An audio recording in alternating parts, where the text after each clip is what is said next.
Shalom, Assalamualaikum warahmatullahi wabarakatuh. Om Swastiastu, Namo Buddhaya, Wei Dai Long Tian, salam kebajikan, salam sejahtera bagi kita semua. Sebelum saya melanjutkan lebih lagi, izinkan saya memperkenalkan diri. Nama saya Yaakob Victor Hayer, SSTMN. Saya sebagai salah satu dosen pada jurusan Perencanaan Jalan dan Jembatan Politeknik Negeri. Kesempatan kali ini, saya akan menjelaskan tentang salah satu dharma yang wajib saya lakukan, yaitu bidang pengajaran. Yang akan saya jelaskan di sini tentang mata kuliah yang saya ampu, yaitu mata kuliah Ilmu Ukur Tanah 2. Mata kuliah Ilmu Ukur Tanah 2 ini merupakan mata kuliah wajib pada semester 3 dengan bobot SKS sebesar 3 SKS. Mata kuliah ini merupakan mata kuliah praktek. Mata kuliah ini adalah mata kuliah Ilmu Ukur Tanah 2 membahas hal-hal sebagai berikut, yaitu yang pertama mengenai bagian-bagian total station, pengukuran poligon tertutup dan terbuka dengan total station, peta situasi sederhana dengan aplikasi QGIS, dan pengukuran stake out. Metode yang digunakan pada mata kuliah ini adalah DAI, yaitu Delivery, Interaction, and Assessment. Untuk yang pertama, delivery, yaitu cara menyampaikan materi secara tatap muka melalui presentasi PowerPoint, video tutorial, dan bahan ajar. Capaian yang dibebankan pada mata kuliah ini adalah dalam 4 aspek, yaitu sikap, keterampilan umum, keterampilan khusus, dan pengetahuan. Dan untuk sikap ada 2, yaitu yang pertama, menunjukkan integritas dalam pekerjaan dan kejujuran dalam hubungan profesional. Yang kedua, menunjukkan tanggung jawab dalam pekerjaan dan keputusan yang diambil. Untuk aspek keterampilan umum, yaitu kemampuan untuk berkomunikasi dengan jelas dan persuasif dalam laporan teknis, presentasi, dan komunikasi tertulis. Untuk yang kedua, yaitu kemampuan berkolaborasi dengan anggota tim proyek dan pihak terkait lainnya. Untuk aspek yang berikut, yaitu untuk keterampilan khusus, kemampuan untuk menggunakan perangkat lunak desain teknik seperti AutoCAD, Civil 3D, SAP 2000, atau perangkat lunak sejenis. Dan yang kedua adalah kemampuan untuk melakukan pengukuran topografi lapangan yang diperlukan untuk mendukung perencanaan. Dan yang terakhir, untuk pengetahuan, yaitu kemampuan untuk mengumpulkan data topografi yang diperlukan untuk perencanaan. Adapun bahan kajian untuk mata kuliah ini, yang pertama untuk pesawat total station, yaitu sejarah perkembangan total station dari tahun ke tahun, lalu apa yang terkandung dalam total station. Yang berikut adalah keunggulan dalam total station. Yang berikutnya adalah poligon tertutup dan terbuka dengan total station. Yang berikutnya adalah pengenalan GIS dan aplikasi QGIS, dan yang terakhir adalah pengukuran stake out. Diharapkan setelah menempuh mata kuliah ini, mahasiswa akan mampu, yang pertama, dapat mengenal bagian-bagian total station dan mengoperasikan total station dengan jelas. Untuk pertemuan ini bisa ditempuh dalam 1 kali pertemuan. Yang kedua, melakukan pengukuran untuk pemetaan situasi di lapangan dengan alat total station menggunakan metode poligon tertutup dan mengembangkan hasilnya pada aplikasi Civil 3D. Untuk materi ini direncanakan ditempuh dalam 3 kali pertemuan. Yang ketiga, melakukan pengukuran untuk pemetaan situasi di lapangan dengan alat total station menggunakan metode poligon terbuka dan menggambarkan hasilnya pada aplikasi Civil 3D ditempuh dalam 3 kali pertemuan. Yang berikutnya, yang keempat, yaitu membuat peta situasi sederhana menggunakan aplikasi QGIS dengan menggunakan citra dari Google Earth. Ini ditempuh dalam 1 kali pertemuan. Untuk yang kelima, yaitu membuat perencanaan dan melakukan pengukuran pemetaan situasi di lapangan dengan alat total station ditempuh dalam 5 kali pertemuan. Jadi khusus untuk materi ini, mahasiswa diharapkan akan menemukan studi kasus, lalu mencoba memecahkan studi kasus tersebut melalui pengukuran di lapangan. Materi yang terakhir yaitu melakukan pengukuran stake out konstruksi jalan ditempuh dalam 2 kali pertemuan. Yang berikut adalah dari 3 metode tadi, DIA, yaitu metode kedua adalah interaktif. Itu adalah proses interaksi antara dosen dan mahasiswa untuk mencapai tujuan pembelajaran. Dilakukan melalui diskusi di kelas pada saat pertemuan kuliah berlangsung, melalui dengan cara melemparkan pertanyaan, lalu dijawab oleh peserta didik, ataupun melemparkan suatu topik diskusi dan didiskusikan bersama-sama. Dan juga diskusi melalui WhatsApp group, juga penyampaian melalui aplikasi Google Classroom. Untuk asesmen merupakan proses penilaian untuk mengukur kemampuan mahasiswa-mahasiswi. Untuk mata kuliah ini yang merupakan mata kuliah praktek, bobot penilaiannya ada 3. Yang pertama adalah proses kerja dengan bobot 40%. dilakukan dengan cara mengamati langsung kegiatan praktek yang berlangsung di lapangan. Yang diamati adalah sebagai berikut, yaitu prosedur kerja, penerapan K3 untuk diri sendiri, dan alat-alat praktek yang digunakan. Yang kedua adalah hasil kerja dengan bobot 50%. Hasil kerja di sini berupa laporan praktikum yang di dalamnya memuat tentang langkah kerja, langkah pengolahan data, dan langkah visualisasi data. Dan yang terakhir adalah kehadiran dengan bobot 10%. Untuk referensi yang digunakan untuk mata kuliah ini dapat dilihat sebagai berikut. Demikian penyampaian ini, dan selanjutnya adalah video mengkritik teaching untuk pertemuan pertama di kelas. Demikian, salam sejahtera buat kita semua. Ya, senang sekali bisa semua setelah kita semester ya. Oke, baik. Karena ini pertemuan pertama kita, seperti yang sebelumnya ada beberapa yang dibahas. Untuk semester ini pertama kali kita bahas tentang namanya total station. Nah, jadi diharapkan setelah pertemuan kali ini teman-teman semua akan bisa memahami kira-kira apa itu total station, sejarahnya seperti apa, lalu dia punya bagian-bagian komponen utama, lalu cara keunggulannya dari cara mengoperasikan total station. Tapi sebelum kita masuk ke situ, saya mau memperkenalkan tahu kan? Setiap menit adalah kesempatan untuk mengubah dunia. Mulai dari siapa? Mulai dari seperti apa ya caranya pas mengikuti kegiatan kuliah ini, berarti kita harus punya niat untuk bisa mengikuti kegiatan kuliah. Oke. Nah, ini outline atau apa yang akan saya sampaikan pada materi kali ini. Yang pertama adalah ada pendahuluan. Pendahuluan itu akan memuat tentang sejarah timeline seperti apa, lalu ada komponen utama dari TS itu apa saja, ada saja. Lalu ada fitur, yaitu kayak fungsi-fungsi total station. Lalu aplikasinya dalam dunia sendiri itu seperti apa. Yang berikutnya adalah keunggulan. Yang terakhir adalah prinsip utama dalam total station. Oke, jadi jangan sampai ada yang komentar Pak ini apa? Oke, jadi ini sejarahnya. Ini bukan dari yang seperti ini. Jadi total station sebelum sampai ke sini dia bentuknya seperti ini. Teori yang kayak seperti ini di lab kita tidak ada, tapi yang ini kita punya. Yang ini demo T1 T2 kita punya. Yang ini lebih ke manual ya. Jadi pembacaannya membutuhkan cahaya.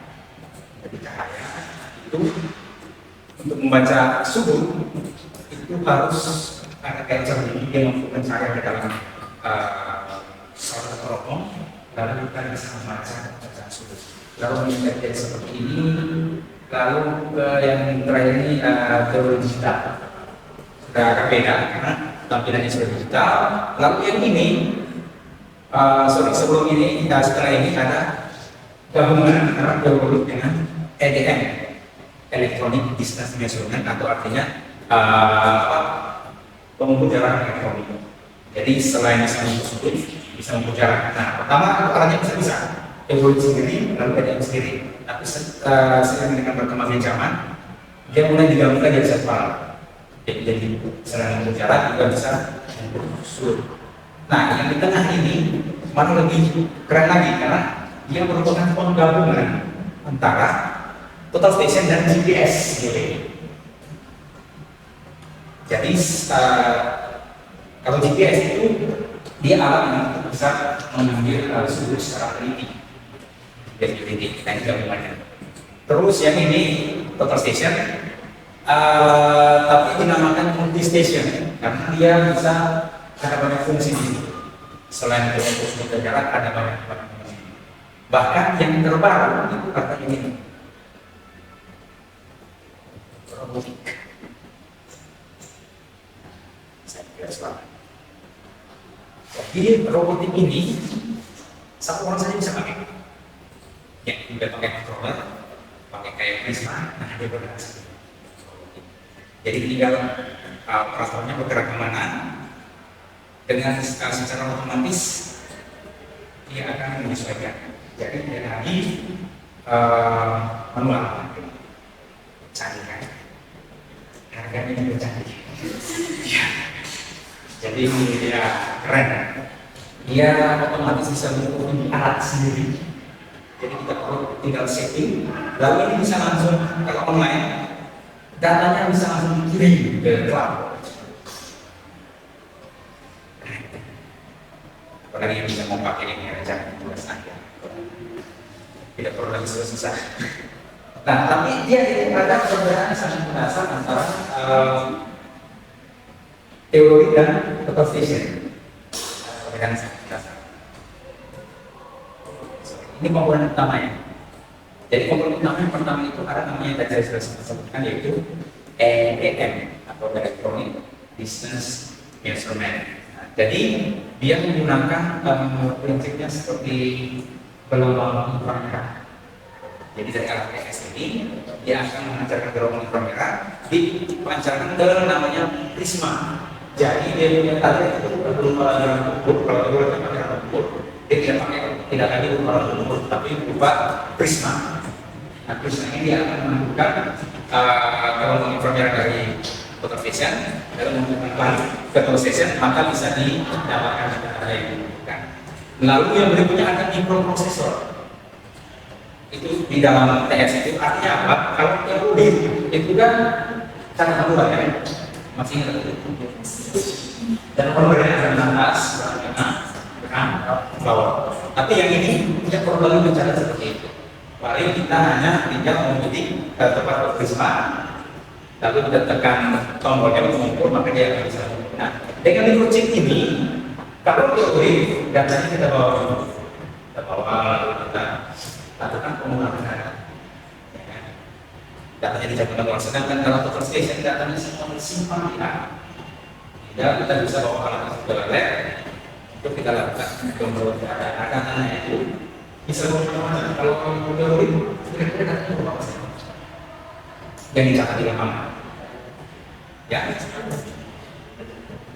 Bacaan tangan dulu, lalu tinggi alat, lalu bacaan sudut horizontal maupun sudut vertikal. Kalau ini semuanya sudah tersimpan. Bahkan bukan hanya dengan bacaan sudut, ini dia langsung bisa diketahui jarak. Ada sudut, ada jarak. Lalu bisa juga dia otomatis melakukan perhitungan koordinat x, y, dan z. Kalau teori itu kita perlu dulu program x, y, z. Kalau ini dalam sepersekian detik. Kalau tidak salah, kalau memakai begitu dipilih, kembali langsung dapat. Wah, ini kan yang misalnya kalian pernah kan melakukan pengulangan data di sini? Boleh di sini. Berapa lama? Lama. Ini cuma perlu untuk membuat terus dia namanya monitor display, jadi display yang besar. Nanti di data-data ditampilkan di situ. Lalu ada dia punya keyboardnya untuk kita memasukkan data-data yang dibutuhkan, juga untuk melaksanakan eksekusi perintah. Lalu ada baterai. Sebenarnya tergantung spesifikasi masing-masing station. Jadi baterai yang ini untuk total station ES dia bisa bertahan selama 36 jam dalam melakukan penggunaan. Jadi 36 jam. Jadi begitu setelah dicas kita melakukan penggunaan 36 jam berikutnya baru bisa cas lagi. Jangan malu-malu. Itu apa ini, Pak? Oke, lanjut dulu ya. Lanjut, oke. Tenang, masih dulu. Ini menurut saya. Oke, jadi ini fiturnya. Yang pertama, remote television measurement. Sorry, it's in English. Nah, ada yang Oke, artinya apa? Remote television measurement itu artinya apa? Singkatannya REM. Kita bisa menentukan kedudukan di satu tempat tanpa perlu kita meletakkan prisma di atasnya. Jadi misalnya kita mau mengukur ketinggian ini, kita tidak perlu pakai tangan, tidak. Jadi kita cukup meletakkan ketika pesawat itu sudah dengan objek yang mau kita ukur tingginya, lalu bisa kita letakkan prisma di bawah objek tersebut. Nanti kita ada fungsi REM, berikan dari atas langsung ke bawah. Itu juga bisa kita pakai untuk pengukuran, misalnya kita mau mengukur menara. Nah, misalnya bisa kita ukur ini. Tanpa tahu naik sampai di ujung. Lalu ada missing lines measurement. Itu dia mengukur garis. Jadi misalnya kalian mau mengukur jarak antara sudut ini, segini. Alatnya kita letakkan di sini, nanti dia bisa mengukur jarak dari situ dan situ. Namanya missing lines measurement. Lalu ada offset. Offset itu pernah ada offset? Pakai offset itu seperti apa? Iya, jadi dia kayak yang mengatakan proses bisa pakai dengan bagian atas, yang ini dia punya. Oke, lalu ada area measurement. Jadi dia bisa langsung mengukur massa tanpa perlu kita melakukan perhitungan. Tapi yang konvensional kita ukur dulu koordinatnya, koordinat, baru kita lakukan pengukuran luas. Nah, kalau dengan yang ini, dengan total station, bisa langsung diketahui dia punya luas. Secara fungsi berikutnya adalah staking out. Staking out itu dia berbeda dengan pengukuran. Kalau misalnya pengukuran itu dapat sudut jarak, kita itu dapat koordinat. Ya, kalau stake out itu berbeda, dia terbalik. Jadi dari data koordinat kita wujudkan itu di lapangan. Jadi kalau yang pertama pengukuran dari lapangan ke atas kertas, kalau stake out dari kertas ke lapangan, maksudnya seperti apa Pak? Jadi kan bisa dihubungi seperti logam tanpa. Lalu ada gambar rencana. Nah, gambar rencana itu tahunya di mana Pak? Saya kalian mau membuat sebelum kayak gini. Pojok pertama di sebelah sana itu tahunya seperti apa? Tahu kan? Ya kan? Dia tahu seperti. Jadi bisa, dia bisa. Dia punya gedung banyak bisa melebihi dari tanah yang ada bawah. Nah, kalau saya tahu, itu akan memastikan bahwa gedung itu diletakkan pas sesuai dengan rencana. Jadi dengan alat precision bisa analis. Jadi nanti cara bagaimana kita masukkan koordinat sudah diketahui, nanti tinggal bergerak kiri ke kanan atau maju mundur. Jadi dia akan cek. Jadi nanti utama tinggal kiri ke kanan ini layar precision itu akan menunjukkan hal seperti ini.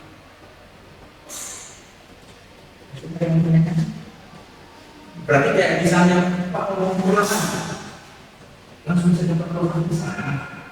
Jadi begitu jemput, nanti bisa yang pengirahan, nanti akan saya berubah.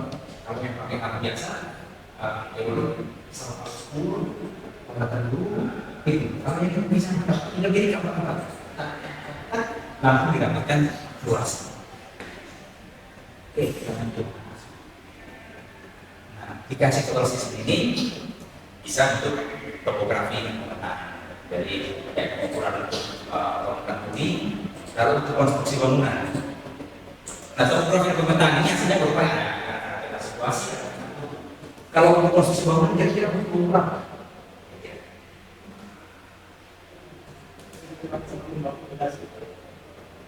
Ya, itu topografi dan pemetaan. Kalau untuk konstruksi bangunan kira-kira berapa? Ya, letak kolomnya. Jadi kalau seluruh itu kan bangunan sebelum jadi misalnya untuk proses awalnya apa? Sebelum melakukan pekerjaan fondasi apa yang kita lakukan? Pembersihan, oke bisa. Lalu setelah pembersihan, nah sebelum tahu dari fondasi kira-kira kalau dia punya tempatnya pakai apa? Bongkar. Terus konstruksi bangunan bongkarnya seperti apa? Bisa menentukan bangunan. Oke, rekayasa sipil. Rekayasa itu maksudnya apa? Penegakan kolom, lalu untuk kayak pembangunan jalan, untuk apa? Menunjukkan dia punya lingkungan. Lalu ada survei pertambangan, ini yang membuat dibuat kita itu untuk proses pertambangan, perencanaan tanah sama kita diukur, lalu ada pengukuran persegi sama kita diukur luas. Nah, pengukurannya itu akuratnya juga jelas, karena itu yang ada efisiensi waktu ada yang sudah begitu kita hanya butuh 0,3 detik langsung didapatkan hasil. Kemampuan terintegrasi, mobilitas dan portabilitas maksudnya apa itu? Dia itu mudah dibawa kemana-mana. Jadi dibandingkan dengan alat yang lain besar, dia lumayan lebih ringkas. Oke, yang prinsip utamanya itu dalam melakukan operasi itu ada 4, yaitu ada occupy, ada backside data, ada frontside data, lalu ada side dan occupy itu artinya apa? Occupy itu seperti tempat berdiri alat. Misalnya, kalian mau melakukan pengukuran polimer, ada 4 buah ini, ada P1, P2, P3 dan P4. Nah, di awal berarti kan pertama kita taruh di P1, berarti upaya itu adalah P1. Upaya tempat berdiri alat. Lalu yang berikutnya ada backside data. Backside data itu adalah bacaan belakang. Kalau yang teori, kalau teori itu bacaan belakangnya berupa titik, tapi kita bacanya berupa surutnya. Nah, kalau dilihat dengan total station, backside data itu terbagi 2, bisa surut, bisa koordinat, tergantung data apa yang kita ketahui. Oke, lalu frontside data itu artinya apa? Itu bacaan depan.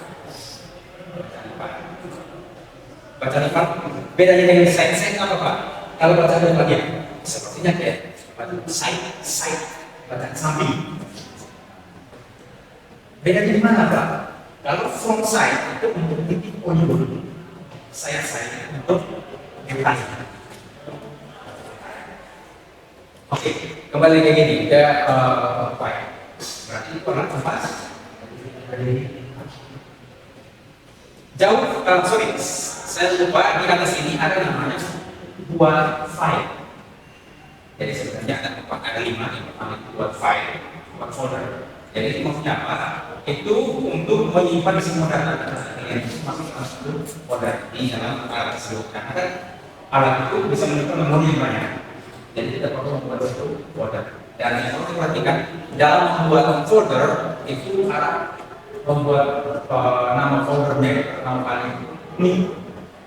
Jadi supaya jangan sama dengan yang lain. Occupy. Nah, misalnya ada aplikasi seperti yang tadi, ada P1, P2, P3, P4. Kalau persamaan ini P1, berarti occupy-nya berapa? P1. Backside datanya kira-kira di mana? P4. Ya, itu P4. Frontside datanya kan? P2. Side side satu dari dan nah ini semua S ini ada macam-macam.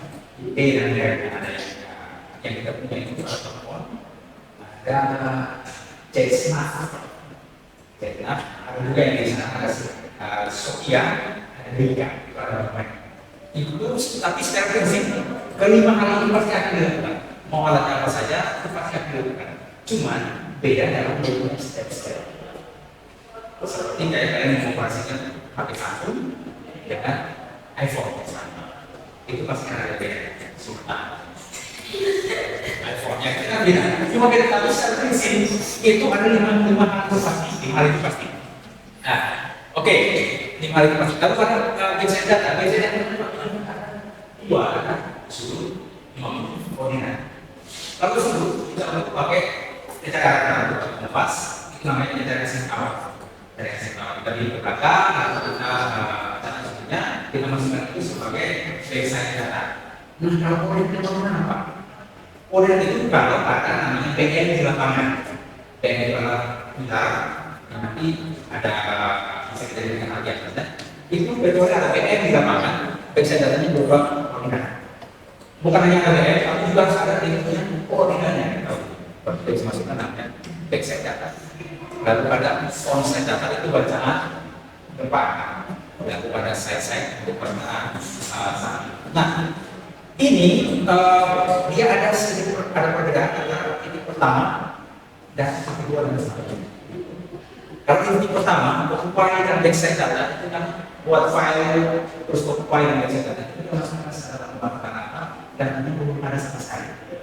Jadi kita masukkan misalnya koordinat titik awal titik P1, lalu misalnya kita masukkan asimut di backside data kita masukkan keluar. Lalu begitu kita pindahkan ke P2, kalau begitu kita pindahkan ke P2, occupy-nya berapa? P2, backside datanya P1, front side ya, 3. Oke. Sebelum kita pindah ke side, misalnya ada dari P1 terus memilih data dari P1 P2, P1 dikali oleh seterusnya. Oh iya, sebelum jangan lupa yang itu menggunakan tombol track, karena kadang-kadang tidak rekam, berarti datanya tidak tersimpan di alat tersebut. Nah ini yang diperlukan. Dia canggih, tapi perlu pergantian. Kalau sampai tidak direkam, berarti kita pindah ke P2, kita mencari data itu tidak ada, berarti kita harus kembali ke. Nah jadi itu hati-hati.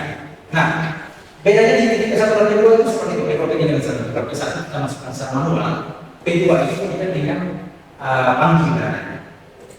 Tergantung perintahnya masing-masing alat. Ada alat yang pakai list, ada alat yang pakai log. Jadi itu yang paling. Misalnya kita sudah pindah ke P2, upayanya dia tidak perlu masukkan manual. Kita tinggal list atau log, kita cari berapa ya. Di upaya kita masuk ke satu backside nanti kita P2, kita cari P1. Kita ke bawah cari P1. Selanjutnya hanya perlu dirubah tinggi alat. Sedangkan untuk front side dan side side itu sama, untuk P1, P2, P3 sebenarnya sama. Yang membedakan itu adalah di occupy backside dan P1 dan P2. Bedanya di mana? Di P1 masukkan keluar, P2 dengan pakai. Oke. Sudah di akhir pertemuan ini.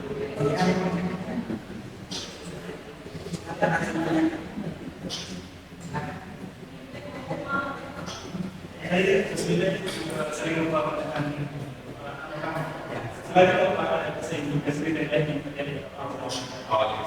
Baik. Jadi kesulitan yang lain itu adalah kalau kurang paham tentang operasi. Kadang-kadang salah lari ke tempat lain. Nah itu biasanya yang seperti itu paham. Bisnis. Jadi paling kesulitannya di situ kurang paham.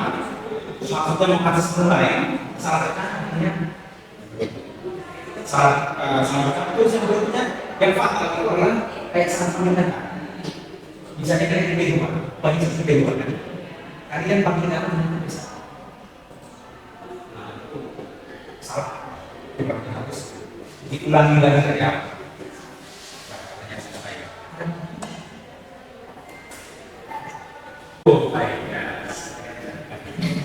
Jadi nanti minggu depan ini pengantar minggu depan kita akan belajar mengenai pengenalan alatnya, langsung pengenalan alatnya, bagian-bagian fungsinya. Setelah saya ada pengenalan alat, lalu kalian akan mempraktekkan sesuai dengan kelompok yang sudah. Baik, kalau tidak ada pertanyaan, sekian dari saya. Terima kasih.